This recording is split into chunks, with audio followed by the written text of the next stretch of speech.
Hello viewers, আসসালামু আলাইকুম।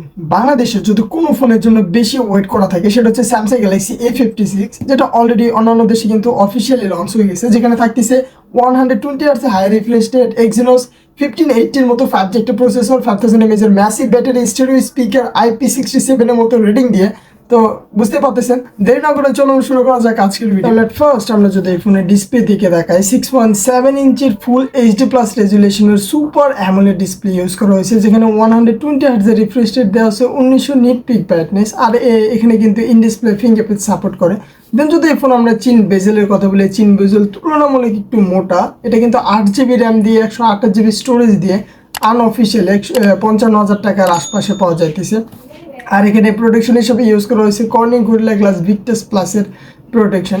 দেন যদি এখন আমরা ক্যামেরা দিকে তাকাই, ট্রিপল ক্যামেরা সেটআপ ইউজ করছিলাম। ক্যামেরা মডিউলটা দেখতেই কিন্তু আসলেই একসাথে ভালো লাগতেছে। 3টা ক্যামেরা একই সেটআপে রাখা হয়েছে। তো মেইন ক্যামেরা 50 মেগাপিক্সেল, যেখানে সনির সেন্সর ইউজ করা হয়েছে, যেখানে আপনারা OIS প্লাস EIS দুটোটাই সাপোর্ট পাবেন। আর হচ্ছে দেন একটা ক্যামেরা ইউজ করা হয়েছে 12 মেগাপিক্সেল আলট্রা ওয়াইড অ্যাঙ্গেল, আর 5 মেগাপিক্সেল একটা ম্যাক্রো ইউজ করা হয়েছে।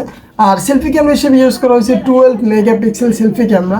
তো বোথ সাইডে আপনারা 4K ভিডিও 30 fps শ্যুট করতে পারবেন, আর 1080p 60 পর্যন্ত শ্যুট করতে পারবেন।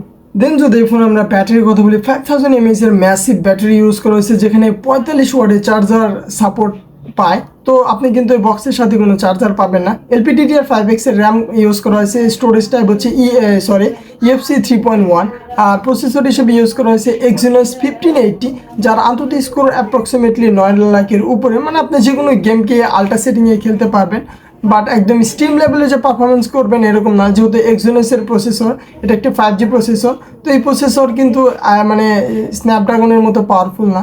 এই প্রসেসর একটু হিটিং প্রোভাইড করে, আপনারা জানেনই। দেন যদি এই ফোনে আমরা যদি পোর্টের কথা বলি, আয়ার ব্লাস্টার পাবেন, নয়েজ ক্যান্সেলিং পোর্ট পাবেন, বা 3.5mm জ্যাক পাবেন না। ইভেন এক্সট্রা কোনো মেমোরি কার্ড ইউজ করতে পারবেন কিনা এটা আমি ভালোভাবে খেয়াল করে নিই। আর এটাকে এখানে কিন্তু স্টেরিও স্পিকার দেওয়া আছে, যার সাউন্ড কোয়ালিটি অনেক পরিমাণ ভালো বলতে পারেন।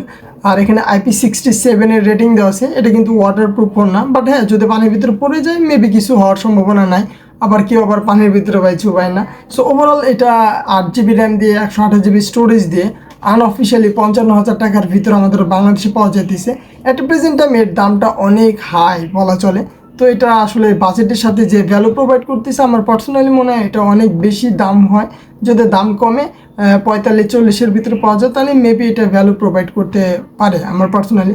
দেন যদি এই ফোন আমরা খারাপ দিক বলি, এখানে 3.5mm জ্যাকটা দেওয়া প্রয়োজন ছিল, কজ অফ যেহেতু এখানে কোনো IP রেটিং বা ওয়াটারপ্রুফ ফোন না। তো সেক্ষেত্রে এখানে 3.5 জ্যাক দিলে এমন কি হয়তো, আমার তো কিছুই মাথায় খেলতেছে না। দেন এখানে সেলফি ক্যামেরার কথা বলি, সেলফি ক্যামেরায় কিন্তু এখানে আরও একটু বেশি দেওয়া উচিত ছিল।